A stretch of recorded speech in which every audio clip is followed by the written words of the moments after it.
በጣም የሚገርመው ነገር ቢኖር አምራን ሰተት ብላ ሻንጣዋን ይዛ እዚህ ቤት ነው የምኖረው፣ እኔ ልጄን ወልጄ ማሳደግ የምፈልገው አያቶቹ ቤት ነው፣ ግን አሁን የልጃችሁ ሚስት ነኝ፣ ስለዚህ መቀበል ግድ ይላችኋል አለች ማለት ነው። እንግዲህ ናሆምን ድራማ ላይ በጣም ብዙ ነገሮች እየተፈጠሩ ነው። አሁን ላይ ግን አቶ ላይኩን በጣም ተቀይሯል። እስካሁን ድረስ የምናውቀው አቶ ላይኩን በጣም ጥሩ ሰው፣ ሰውን የሚያግዝ በጣም ጨዋ ሰው፣ በተለይ ደግሞ ናሆሜንና አባቷን በጣም ሲያግዛቸውና ሲረዳቸው በጣም ተመልክተናል። አልፎ ተርፎ ኤደንን አስጠግቷታል። እሱ ብቻ አይደለም፣ ኤደን ሰርታ ለፍታ ነው የምታድረው። ለኤደን እናት እንኳን ለገነት ቤት ተከራይቶላታል። በጣም የሚገርመው ነገር ደግሞ አቶ ተሰማን እንግዲህ እስካሁን ድረስ በሕክምና ሲያግዘው ኖሯል ማለት ነው። ሲያሳክመው ቆይቷል። እሱ ብቻ ሳይሆን አሁን ላይ ወደ ውጭ ሄዶ እንዲታከምም ሊያደርግ ነው ማለት ነው። ይሄን ሁሉ ሲያደርግ የነበረ አቶ ላይኩን አሁን ላይ ተነስቶ ከመሬት ተነስቶ ቅርይይር ብሎ ያው እንግዲህ በእርግጥ ብዙ ነገሮችን ተበዝብዟል። ትንሽ ምክንያት ፈልጎ ይሆን እንጂ እንግዲህ ትንሽ ቆይቶ ያው እሱም አሁን ላይ አቶ ላይኩን አቶ ተሰማንም አላሳከምም። እንደገና ደግሞ ናሆሚንም ከቤት ውጭልኝ እባክሽ፣ አይናችሁን ማየት አልፈልግም ብሎ ተናግሯል። እንግዲህ ይሄ ነገር በጣም ነው የሚያሳዝነው። ለዚህ ድራማ ዋናው ግብአቱ ወይም ደግሞ ናሆሚን ሳፖርት የሚያረጋት እንግዲህ በመጀመሪያ እንደተመለከት ነው። ከመጀመሪያውም ጀምሮ በጣም ደስ የሚል ነገር ከኤርሚያስ ነበር። ኤርሚያስንም ሳፖርት ሲያደርግ የነበረው አቶ ላይኩንን ብር ነው። እንግዲህ በጣም የሚደንቀው የትን ፍጮ ዱቄቱን አምጨው እንደሚባለው ማለት ነው። እንደዛም ሆኖ አቶ ላይኩን እንግዲህ ይሰራል፣ ይለፋል። ልጆቹ ደግሞ ብር ይበትናሉ።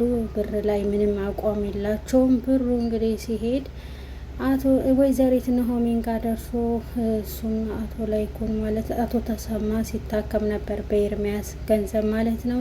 እንግዲህ ኤርሚያስ የወጣው ምንጩ አቶ ላይኩን ነበር። አሁን ላይ ግን ምንጩ ሊደርቅ ነው የተሰማው። እንግዲህ አቶ ላይኩንም ተሰማንም አላሳክምም፣ አንቺም ከዚህ ሂጂልኝ፣ ማየት አልፈልግም ብሏታል ናሆሜን።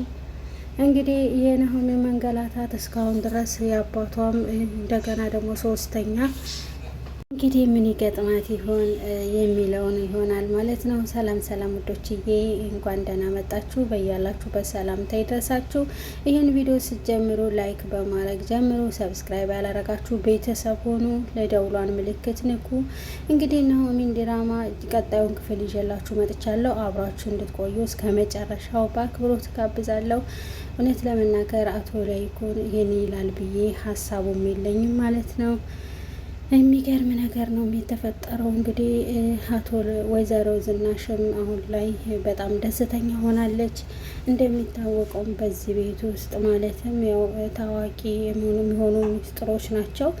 አንደኛው እንግዲህ የናሆሜን እርግዝና ቢሆንም ዋናው ትልቁ ደግሞ የወይዘሮ ዝናሽ ከሌላ ሰው ወይም ደግሞ ማለትም ከሌላ ልጅ ያላት የሚል ነበረ።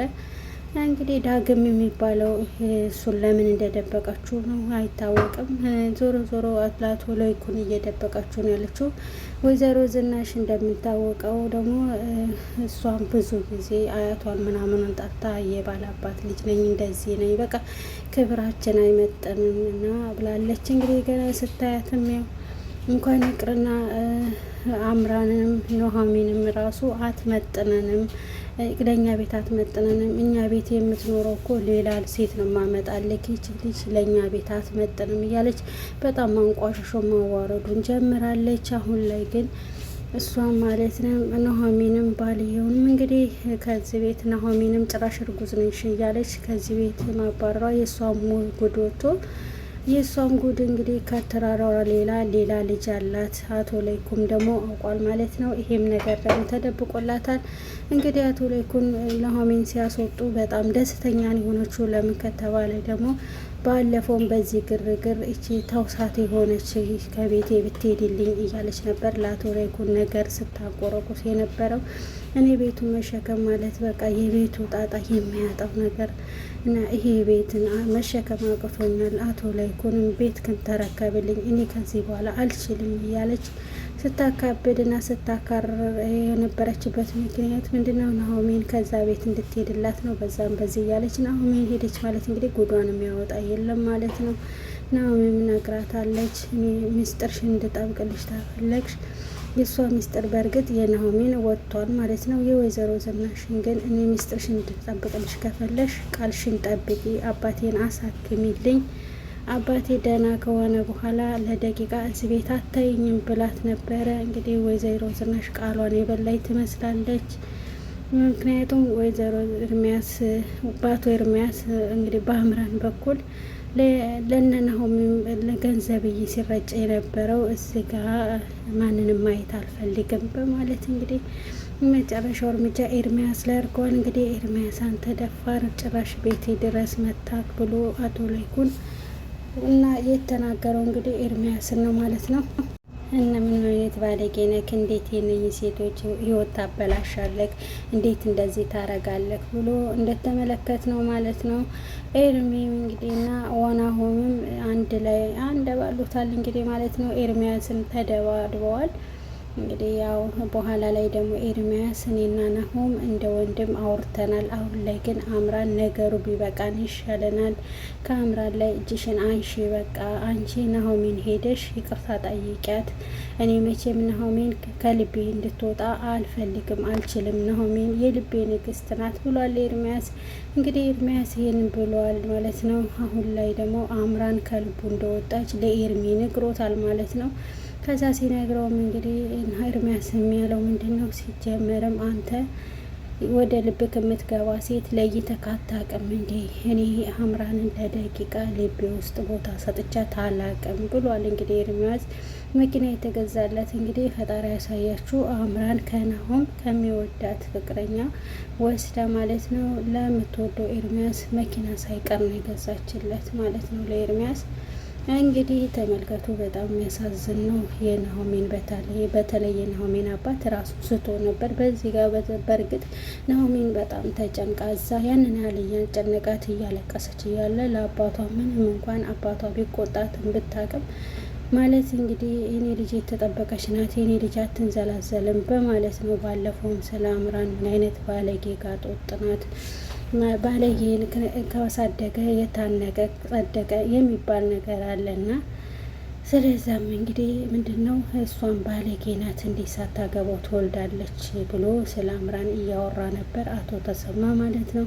ይህንን ስላየች ነው እንጂ ደፈር ብላ ያን ያክል ያው እያለቀሰች እያለ አባዬ እኔ እንዳጠፋው ይገባኛል፣ ግን በቃ መሄድም ካለብን ከዚህ ቤት እንሄድ፣ ለአቶ ላይኩን የገባ ከሆኑም ቃል ይቅርታ፣ በቃ እኔ ላኮራ ካልቻልኩም ብላ ሁሉንም ነገር በራሷ አንደበት ለአቶ ተሰማ ነግራው ቢሆን ይሻል ነበር። ነገሮች ሁሉ ይቀሉ ነበረ። ምክንያቱም እንደዚህ ጸጥ አይልም ነበረ ማለት ነው። በእውነቱ በጣም ያሳዝናል። አቶ ተሰማ እንግዲህ አይታችሁታል። እኔ ልጅ የተጠበቀች ናት፣ የኔ ልጅ አትንዘላዘልም ብሎ ኮራ ብሎ በናሆሜ ላይ እንግዲህ አምኖባት ነበረ። ላይኩን ራሱ እንዳያት ራሱ ናሆሜን በቃ በጣም ጨዋ ሴት ናት ብለው እንደዛ ስለዋት ነበር። እሷ ግን እንደዚህ ተገኝታለች።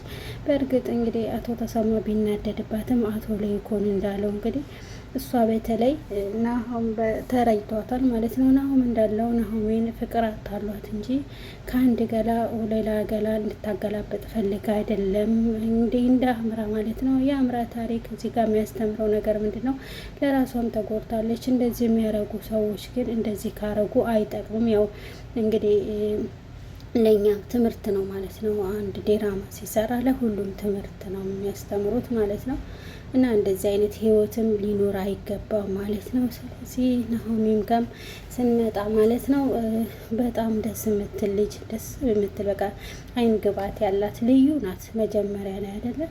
ስለዚህ አባቷ ታመመ ተብሎ በቃ አባትየው የማይረዳው ነገር ያልተረዳት ነገር ሊረዳትም ያልቻለው ትልቁ ነገር ስህተት ምን ሆነ? አባትየው ጋር እውነት ናሆሜን እኮ ወዳ አይደለም እንደዚህ ያደረገችው። ናሆሜን እኮ ተገዳ ነው። በቃ ናሆሜን እኮ ብዙ ነገሮች አባቷ እነሷ ጎዳና ላይ ሲወድቁ አስጠጋት ኤርሚያስ። ፍቅር ደግሞ በመላመድ ይመጣል፣ በመጠጋጋት። እሱ ቀድሞ የሚያፈቅራት ነበር። እኔ ወድሻለሁ፣ የኔ ንግስቴ ነሽ፣ አኖርሻለሁ፣ እንዲያረግሻለሁ ብሎ አሳምናት። በቃ ለአባቷ የታከምበት የቀረበችለት ሰው ከዛ ደግሞ ፍቅር ጀመራት ማለት ነው። ስህተቱ ግን ያው ማለት እንግዲህ በዚህ ዘመን በዚህ ጊዜ ምንም የማታውቅ ስለሆነች ነው እንጂ ቢያንስ እንኳን በቃ ማለት ማርገዝ የለባትም አልነበረም ነበር ማለት እንግዲህ ታይም አለ ገባችሁ። በዛ ሰዓት ተጠንቅቃ ቢሆን የሚለው ነገር ነው እንጂ ምንም ያጠፋችሁ ነገር የለም።